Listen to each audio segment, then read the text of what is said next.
I gotta ask you, what is this about the Yeti? What is that? The Yeti? Okay, that was something.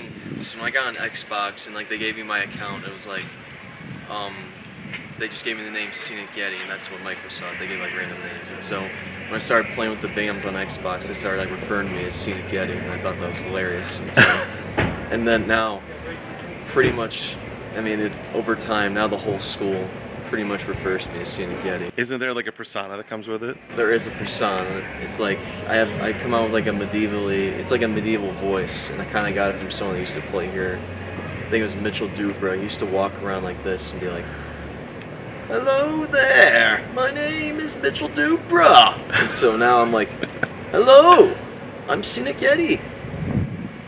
I come from afar." What does it mean to you to be an Avon Eagle?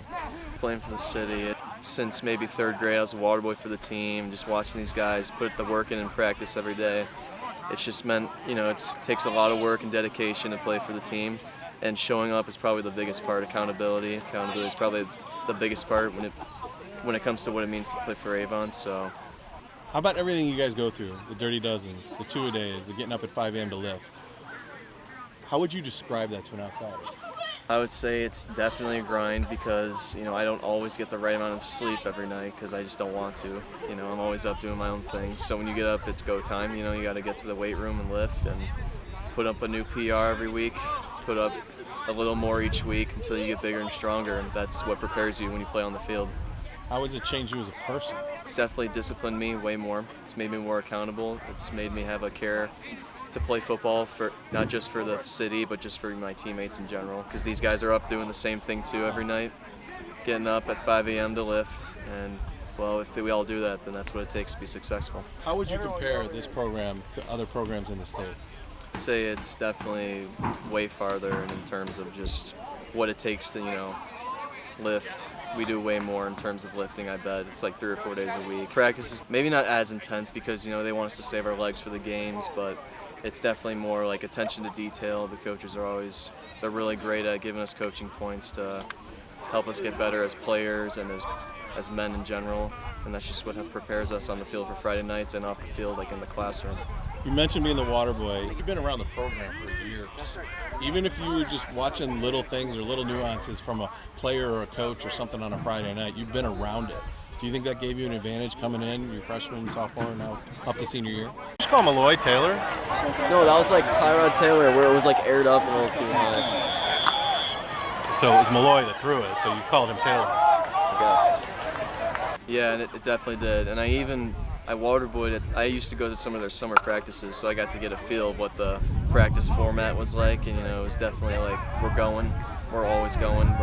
You get your water, but then you get back on the field and we're practicing on the next drill. And that's just what it takes. How psyched are you for your senior year? I'm very psyched. I mean, this is our year. It has to be. If we just all the right pieces fall into place, then we should make it pretty far. What would be the perfect ending? Perfect ending is to win the state title. Bring one home for Avon, just one. That's all it takes. How realistic is that? As long as none of us get injured, I think it is very realistic. We should make it back to where we were last year and hopefully just put the icing on the cake and get into the state championship. Oh man, the guy does it all. My third, fourth year coaching varsity. Without a doubt, he's one of the best separators, most defined route runner we have. The way he catches the ball over the shoulder, he honestly can do it all. Punt returner, teams should probably get a little bit nervous about him when he's catching punts. Anytime the ball is in his hand, as you've seen many times last year, especially the 2-point conversion to BTC, the kid is just unreal with the ball in his hand. He's a big-time playmaker for us. I'm excited to see him continue that this year. One thing I always think about with Ethan, too, is, thinking back to even his sophomore year, in the offseason, these kids have goal weights. We're always kind of harping on them, hey, we got to hit our goals this week, Ethan, from I think going into his junior year, maybe some of his sophomore year, was always at his goal weight already. He's been 199, 200 pounds since I can ever remember. He's always been at that weight, and obviously they have those goal weights for him, and he never has to worry about it because he's already there. And I think that's one of the biggest things that makes him so tough to tackle. He's great, getting off press and getting hands off of him because he is 200 pounds. You may not look at him and think it right away, but his 200 pounds, I think it does a lot for him with breaking those tackles, making guys miss, little things like that. And that tells how hard he works in the weight room and, what he does at home to make sure he's maintaining that weight and, sticking at that goal weight that Coach Chickietti has always had for him. I think when you talk about football IQ and just, football knowledge, it definitely, you never think when you're a water boy or a ball boy that, and I myself was one of those, that you're going to pick up on certain things that you can apply to the game when when it is your turn to be, the star on Friday nights. And I definitely think that has been an advantage to him, just being around us all the time, hearing little things that he's never forgotten, because he is one of the most coachable kids you'll meet too.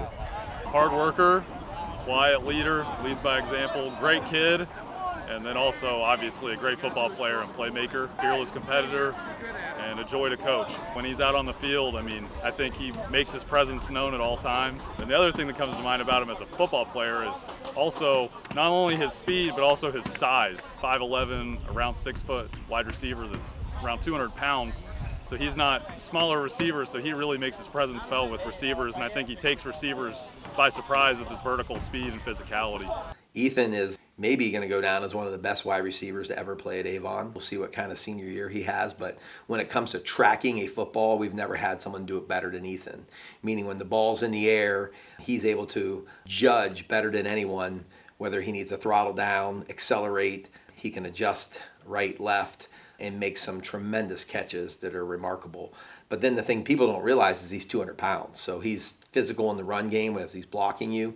And then once he catches a ball, you better come ready to tackle or he's going to break a tackle, and he's got the speed to go to distance. So he has the ability that's going to translate well at the next level as well. He'll go on to play college football, and you'll hear a lot of him over the next several years, excelling not only at Avon but at the college level. He was a water boy or a ball boy for how many years on the sidelines in grade school and middle school. So he's been around the program, been around you and the coaches. Even if it's just a bystander listening in, how much do you think that benefited him? I think it's benefited him a lot. I've loved Ethan since the time he was in third grade, second grade. I remember after basketball games being in the gym, and he'd always have a football with him in the gym, which I kind of appreciated as the football coach. And I would throw him passes in the gym, and you could just tell at that time he loved it.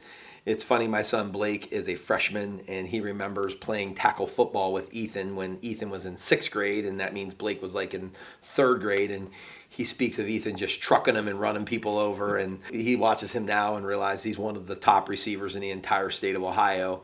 He grew up, being 4 years younger than him, playing football before games because Ethan's always been on our sideline since I can remember as a little guy, probably back all the way till second grade. If I had a favorite ice cream flavor, it would be mint chocolate chip, because it's amazing.